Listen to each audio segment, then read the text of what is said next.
5장은 함께 읽으신 역대상 5장은 두 지파 반, 말하자면 루벤, 갓, 므낫세 반지파에 대한 그 족보, 그런 내용들이 쭉 나오고 있습니다.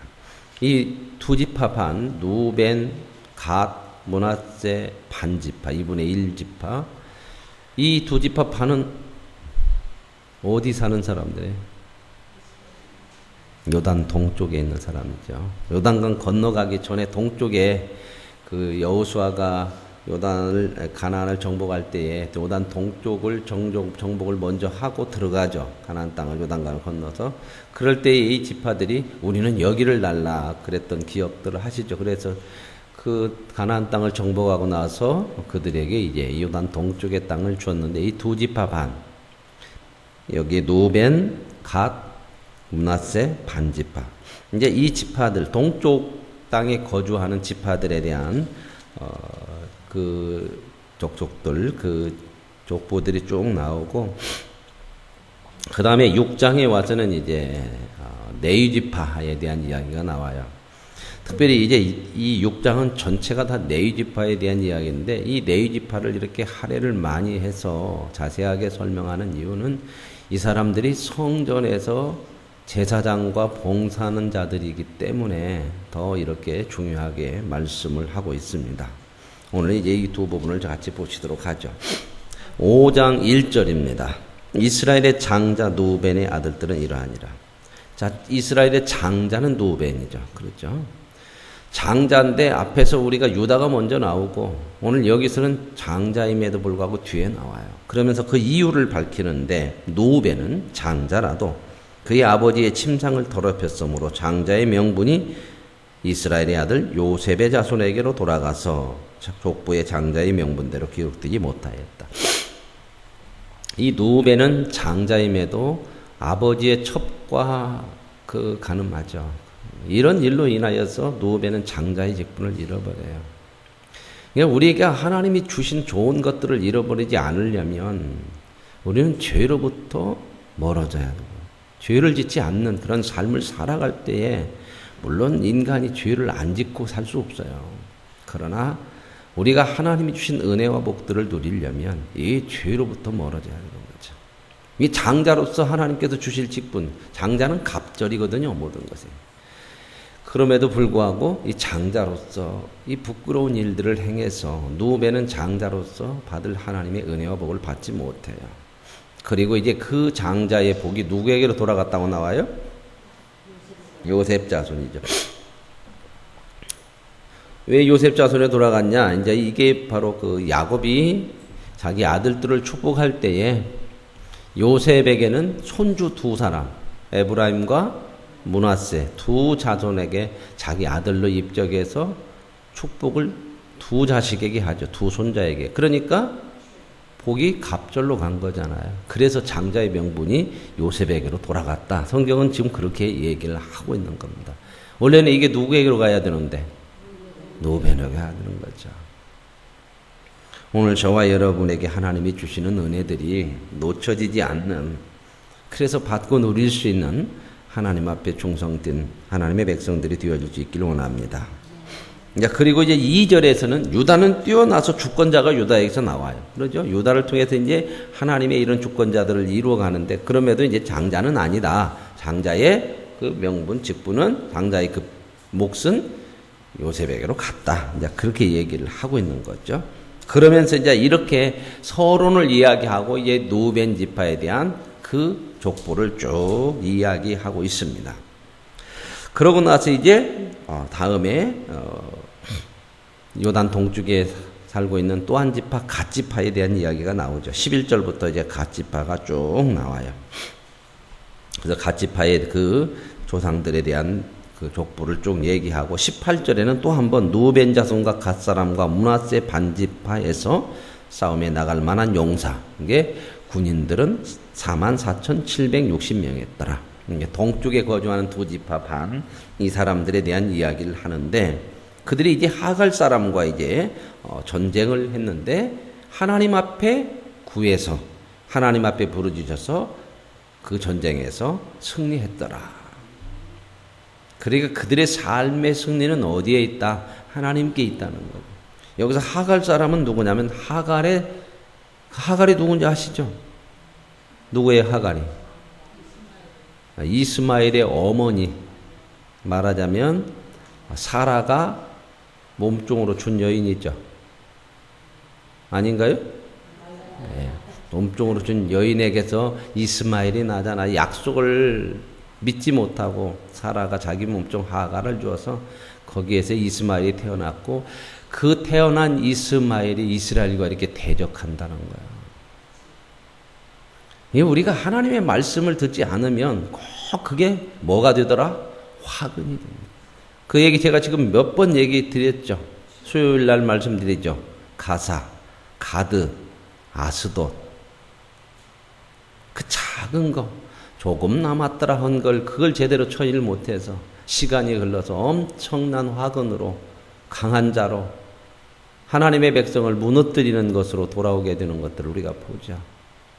우리가 하나님 앞에서 하나님의 말씀 앞에서는 작고 큰 것이 없어요. 죄라고 하는 것은 작고 큰 것이 없어요. 죄를 지면 죄인인 거죠. 죄라고 하는 것은 우리를 작고 큰 것이 문제가 아니라 우리를 넘어뜨리고 무너지게 하는 거라. 우리의 죄로부터 벗어나. 그러기 위해서 늘 우리는 하나님 앞에 가까이 하고 하나님을 따르고 하나님의 뜻을 구하고.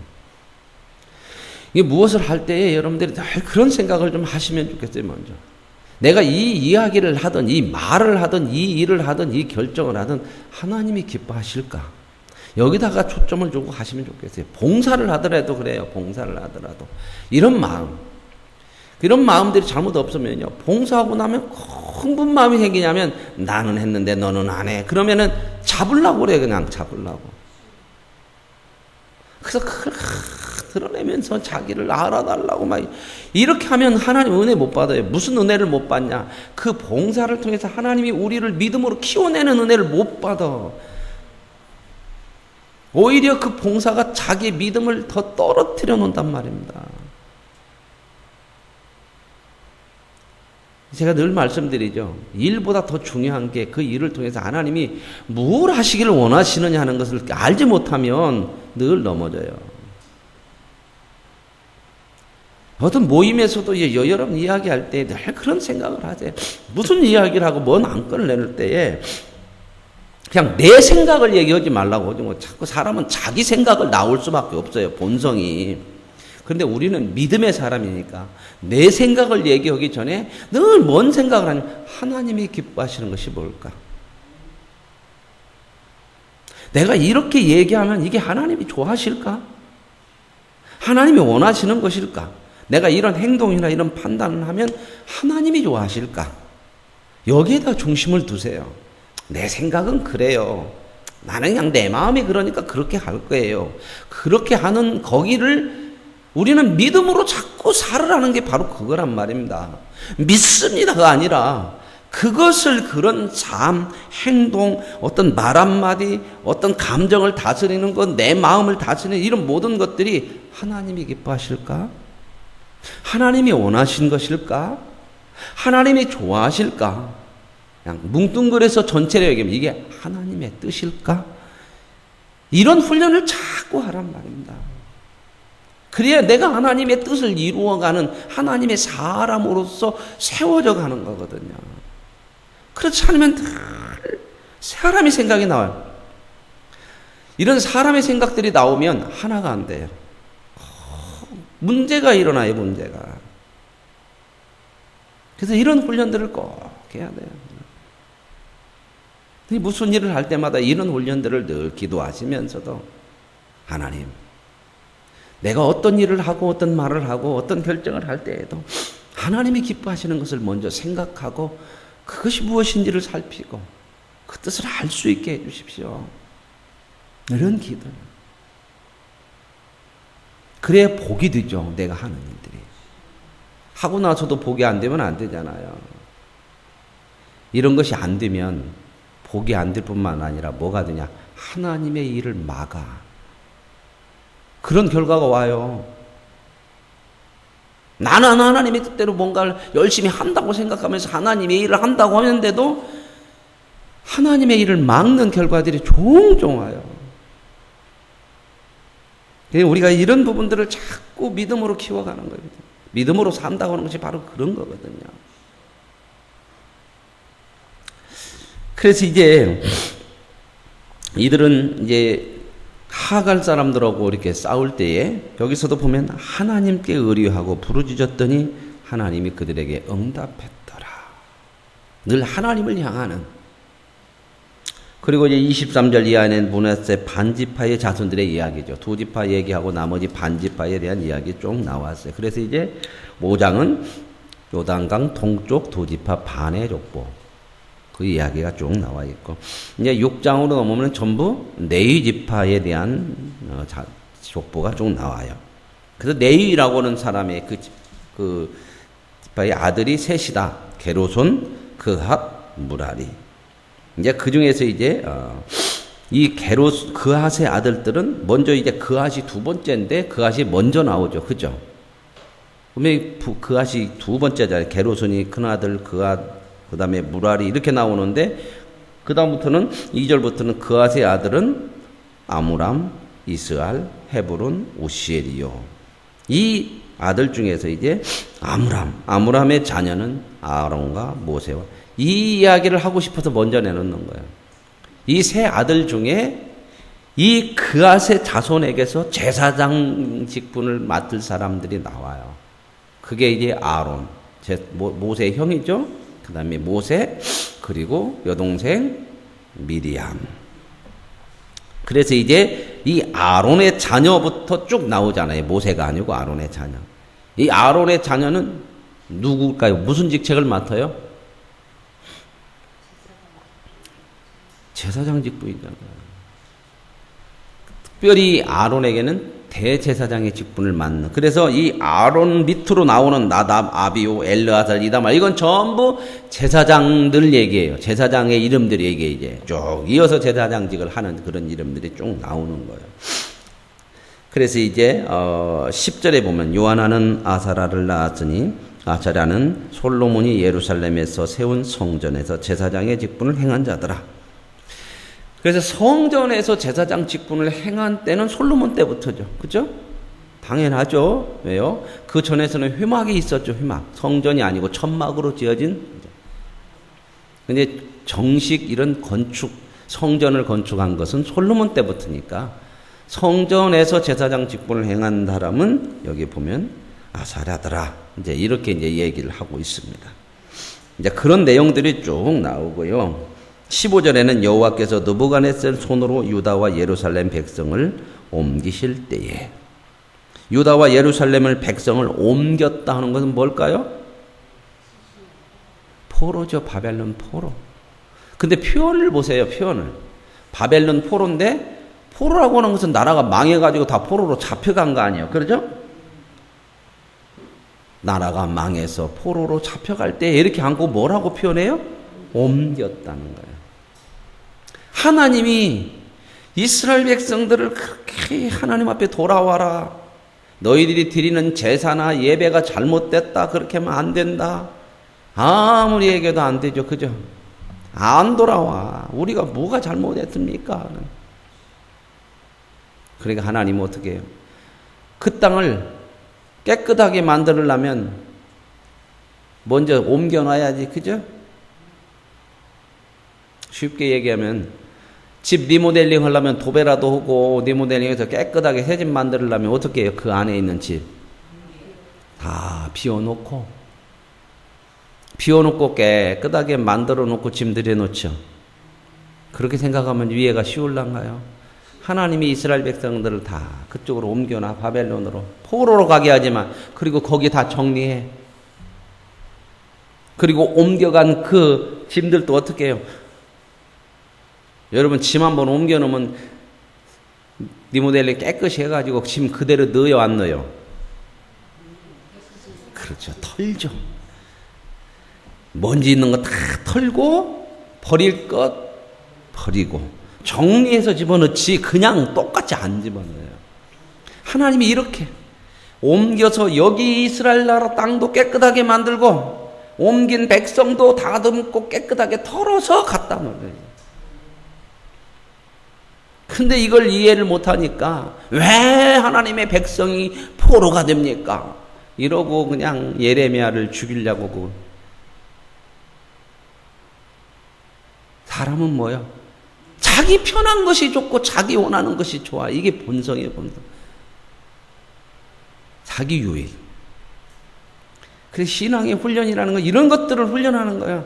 나를 내어놓을 수 있고 희생할 수 있고 섬길 수 있고 이것들이 진짜 믿음으로 사는 것이다 그 말입니다. 네 생각대로 안 되니까 나를 믿고 믿음으로 살아라 그 얘기야 하나님이. 우리는 내놓고 희생하고 섬기면 현실적으로 보면 손해잖아요. 그죠? 그러니까 계산을 하는 거예요. 늘 계산을. 사람들이 참 이런 데는 얼마나 계산이 빠른지 몰라. 그냥. 이렇게 생각해갖고 더 계산해봐. 안 할 수는 없고 눈치 봐갖고 저 사람은 어떻게 하는가 적당히 같이 그러지 마시고요. 우리는 아는 자잖아요. 하나님 앞에 섬기고 희생하는 것이 현실적으로 손해가 뜨도 우리 현실을 보고 사는 게 아니고 믿음으로 그게 복이잖아요. 여러분 하나님 앞에 더 충성하고 더 하나님 앞에 헌신하는 것하고 안 하는 것하고 뭐가 복일 것 같아요? 더 할수록 복이죠. 세상적인 계산 우리 잘 알잖아요. 세상에서 더 많이 일하면 날보다 더 많이 거둘 수 있다는 거 아시죠? 하나님 앞에서도 우리가 더 많이 헌신하고 더 많이 섬기고 더 많이 희생하면 더 많은 은혜와 복을 누릴 수밖에 없죠. 우리는 늘 이런 믿음을 가지고 살아요. 그래서 이제 이런 자손들이 이제 이렇게 여호수아께서 옮겼다. 그럼 옮겼다고 하는 것은 뜻이 뭐예요? 다중에 다시 그 속에 말이 들어도 여기다 옮겨놨다. 그럼 또 가져갔다 놓을 거다. 그런데 갖다 놓을 때는 하나님은 우리들에게 옮겼을 때에 항상 다시 올 때는 어떻게 더 좋은 것으로. 여러분 또 리모델링 하고 나면 장만 많이 하죠. 농도 그냥 버리고 새 것으로. 가전제품도 그냥 이때에 그냥 세탁기 버리고 좋은 것으로 하나 그냥 드럼으로 산다든지. 하나님은 항상 우리들에게 이런 복된 인생, 저와 여러분의 인생이 때로는 내가 생각지 않은 곳으로 옮겨지고 움직여지고 이런 일이 일어난다 하더라도 하나님께서 더 좋은 것 주시는 기회로 보실 수 있기를 원합니다. 그냥 한번 그렇게 해보자 그 얘기가 아니라 그렇게 된다 그 말입니다. 그게 믿음입니다. 신념으로 한번 해보자 그런 얘기가 아니라 그게 하나님이 그렇게 하신다 믿음으로 가자. 이 믿음이 없으면 이제 자기 수준에서 못 벗어나. 봉사를 하든 헌금을 하든 섬기든 그 수준에서 못 벗어나. 그러고 나와서 이제 쭉 나오는 얘기들이 이제 잘하는 사람이 나오는 게 이제 27절 보면 그의 아들은 엘리압이요 그의 아들은 여로암이요 그의 아들은 엘가나 아니라 사무엘. 엘가나의 아들이 바로 사무엘이죠. 사무엘 잘 알죠? 예, 사무엘이 나왔어요. 사무엘의 맏아들은 요엘이요 다음은 아베아라. 이런 얘기가 쭉 나오고요. 그 다음에 이제 31절부터 조금 눈여겨볼 것이 뭐냐면 물론 이 사무엘에 대한 이야기는 조금 달라요. 저 앞에서 보면요. 이 사무엘은 사무엘상에서 보면은 사무엘이 에브라임 지파라고 나와요. 사무엘이. 근데 여기다가 지금 사무엘을 집어넣은 것은 사무엘이 사사 겸 제사장의 역할을 했기 때문에 그래서 여기다가 이 제사장들의 족보가 나오는 네이자슨 족보에다 집어넣은 것 같아요. 사무엘상 1장에는 에브라임 지파라고 나오거든. 이런 부분들이 좀 있고요. 그 다음에 이제 31절로 넘어가면 언약궤가 평안을 얻었을 때에 평안을 얻었을 때에 다윗이 여호와의 성전에서 찬송하는 직분을 맡긴 자들은 아래와 같았더라. 자, 다윗이 있을 때는 여호와의 성전이 있었어요, 없어요? 없었어요. 솔로몬 때부터 있었죠. 다윗에게는 여호와의 성전이 아니고 뭐 회막이라고 하는 것이 있죠. 그죠?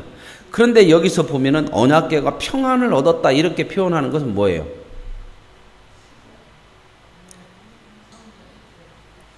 예, 그 회막으로 다윗이 거하는 궁전에 있는 회막으로 들어온 거예요. 언약궤를 옮겨오는 장면 있잖아요. 블레셋과의 전투에서 언약궤 빼앗겼죠. 그러다가 블레셋 사람들이 자기들이 이겼다고 다곤 신전에다 언약궤 갖다 놨더니 다곤 신이 그냥 거꾸러지고 다 부러지고 막 자기네 그냥 나라에 막 질병이 생기고 그러니까 아이고 이거 하나님이 심판하신다고 그래서 이 언약궤 보내자 그래갖고 보내잖아요. 그래갖고 이 언약궤를 다윗이 가져 올라다가 이제 막 우사가 막 흔들어 잡고 죽고 그냥 이런 어려움이 일어나니까 다윗이 안 갖고 와요. 그래갖고 산골에다가 오랫동안 놨다가 이제 복 받는다 그런 얘기 들으니까 다윗이 이제 다시 언약궤를 가지고 오죠. 자기의 궁전. 그래서 성전도 짓고 싶었는데 하나님의 성전은 아들에게 져라. 그래서 이제 다윗은 성전이 없으니까 회막을 갖다 놓고 회막에다가 언약궤를 옮겼어요. 이제 그 얘기예요. 이게 언약궤가 평안을 얻었을 때 밖에서 이렇게 떠돌지 않고 회막으로 잘 돌아왔을 때에 뭐 이해 가시죠? 다 아는 얘기인데 내가 설명했나요? 그럴 때는 말씀하세요. 그러면 지나가게. 그래서 다윗이 여호와의 성전에서 이제는 찬송하는 직분을 맡겠다. 이게 이제는 찬양대를 이렇게 직분을 맡겠다. 솔로몬이 예루살렘에서 여호와의 성전을 세울 때까지 그들이 회막 앞에서 찬송하는 일을 행하지. 그래서 여기서 성전이라고 하는 것이 바로 회막이었다. 다윗 시대는. 그래서 회막에서 찬송을 했더라. 그래서 그 계열대로 이제 직무를 행하였는데 그 직무를 행하는 자와 그의 아들들은 이러하니라. 그와 자손 중에 해만은 찬송하는 자라. 이 해만이라고 하는 사람이 이 찬송을 하는 사람들의 우두머리예요. 말하자면 찬양대장이라든지 이렇게 지휘하는 그런 이끄는 사람이었던 것 같아요. 그의 아들은 요엘이요, 요엘은 사무엘의 아들이다. 그랬죠. 앞에서 여기 28절에 사무엘 맏아들은 요엘이 여기 나왔잖아요. 그죠? 같은 사무엘이죠. 그죠? 그러면 해만이 사무엘의 아들 요엘의 아들이야. 이 찬송하는 사람이 무슨 말 이해가세요? 그러면 해만은 이 찬양대장은 사무엘의 누구요? 손주요, 손주. 이런 그 영향들이 참 많죠. 하나 이게 되게 그런 것이 많잖아요. 교회 안에도 그 교회 안에 어떤 직분들을 가지면 자녀들이 그 직분을 이어가고 또 봉사하고 하는 것들이 참 많아요. 그렇죠? 그 믿음이 좋은 가정의 자녀들이 또 그 믿음의 좋은 대를 이어서 이렇게 하나님의 이거 굉장히 중요한 내용들이에요. 그러니까 믿음 생활 우리 잘해야 돼요. 하나님은 항상 이 믿음의 기업을 이어가라고 그래요. 그래서 자손 만대, 천대까지 내가 은혜를 베풀고. 그러고 나서 이제 39절에 해만의 형제 아삽. 해만의 형제니까 이 형제죠. 동생이 있는 거예요. 이 사람은 해만의 오른쪽에서 이 찬양대장 오른쪽에서 또 이렇게 돕고 하는 그 찬양. 이것도 누구예요? 사무엘의 손주겠죠. 그렇죠? 그런데 이제 이 사람은 베레가의 아들이요. 베레가는 시므의 아들이 뭐가 배가 다른 것 같아. 자, 그 다음에 이제 44절에 보면 그들의 형제 무레리의 자손족 그의 왼쪽에서 직무를 행한 사람이 한 사람이 있는데 에단. 그러니까 찬양대장이 해만, 그 다음에 해만을 돕는 오른쪽에 오른팔 같은 사람은 아사, 왼팔 같은 사람은 에단. 다 이렇게 협력하잖아요, 함께. 여기서 누가 높냐 그게 아니고 맡겨진 것에 충성하는 거예요. 목사도 그래요. 목회를 하는데 목사 혼자 하는 거예요. 장로들과 또 직분자들과 성도들과 이게 같이 함께 협력해서 하는 거예요. 그러니까 모두가 목사나 장로나 모든 직분자들이 전부 다 하나님이 기뻐하시는 것이 뭐냐 여기에 중심을 두고 그 일에 그냥 협력하는 거예요. 협력하는 거. 내가 뭘 하고 싶다 이게 아니라 하나님이 기뻐하시는 것에 같이 함께 협력해 가는 것. 이게 우리가 해야 될 맡겨진 직분들 앞에 충성하는 그런 모습이죠. 이제 그런 내용들이 쭉 나오고요. 그 다음에 48절에 보면 이제 아론, 레위의 자손 중에서 제사장, 대제사장 직분을 행하는 아론의 직무와 자손들. 그들의 형제 레위 사람들은 하나님의 집 장막의 모든 일을 맡았더라. 그리고 나머지 이제 일반 레위 사람들은 아론 자손 빼고는 성전에서 봉사하는 일을 했다. 그 얘기입니다. 그런데 이제 49절에 다시 한번 아론과 그의 자손들은 제사장 직분을 맡았다 하는 얘기를 다시 한번 얘기해. 번제단, 향단이 하는 일들을 얘기하는 거예요. 이게 바로 뭐예요? 제사장 직분들이죠. 그런 얘기가 쭉 나오고요. 그 다음에 이제 나머지 이제 레위 사람들은 땅을 분배를 못 받잖아요. 그러죠? 못 받으니까. 그러면 먹고는 살아야 하잖아. 그러니까 그들에게 먹고 살 수 있는 어떤 집도 줘야 되고, 또 양이나 이런 것들을 좀 이렇게 사람들이 가져다 주면 그것들을 이렇게 갖다 가둬놓고 할 수 있는 우리나 이런 것들 땅이 좀 있어야 할 거 아니에요. 그래서 이 사람들은 땅은 어떻게 두냐? 이스라엘 12지파에서 내놔 몇 개씩 이렇게 성읍을 주어. 그러면 레위 사람들은 어떻게 살아요? 이스라엘 12지파가 각각 자기가 그 분배받은 땅에서 한 부분을 이렇게 내놔서 레위 사람들을 살게 해. 그러면 레위 사람들은 어디서 살아? 흩어져서. 이스라엘 12지파에 다 흩어져 살아. 근데 이것도 참 저는 이런 말씀을 읽으면서 참 하나님께서 깊은 오묘한 뜻이 있다. 각 지파마다 하나님의 일을 하는 레위 지파들을 다 하나씩 갖다가 딸리게 하는 거야. 그래서 누구를 보고 살아라? 하나님 중심으로 살아라는 거야. 오늘 저와 여러분의 삶이 오늘 이 말씀을 통해서 하나님 중심으로 사는 것이 가장 좋은 것이라는 거, 그거 잊지 마시고 그렇게 사는 것이 믿음으로 사는 거다. 하나님이 무엇을 원하실까? 하나님이 뭘 기뻐하실까? 내 생각이 뭐냐가 아니라 내 생각이 하나님이 기뻐하시는 것과 하나님이 좋아하시는 것으로 맞추어질 수 있는. 그래서 하나님의 아름다운 믿음의 백성들이 되어줄 수 있기를 원합니다. 하나님 아버지 감사합니다. 오늘 각 지파들의 하나님께서 그들의 족보 조상들을 쭉 자손들을 이야기하면서 하나님이 주신 일들을 성실하게 감당하고 살아갈 수 있는 은혜를 주셨으니 감사합니다. 하나님이 주신 모든 것은 특권이고 복이요 은혜인 줄로 믿고 하나님이 기뻐하시는 것으로 감당하는 은혜가 있게 하여 주옵소서. 예수님의 이름으로 기도합니다. 아멘. 하늘의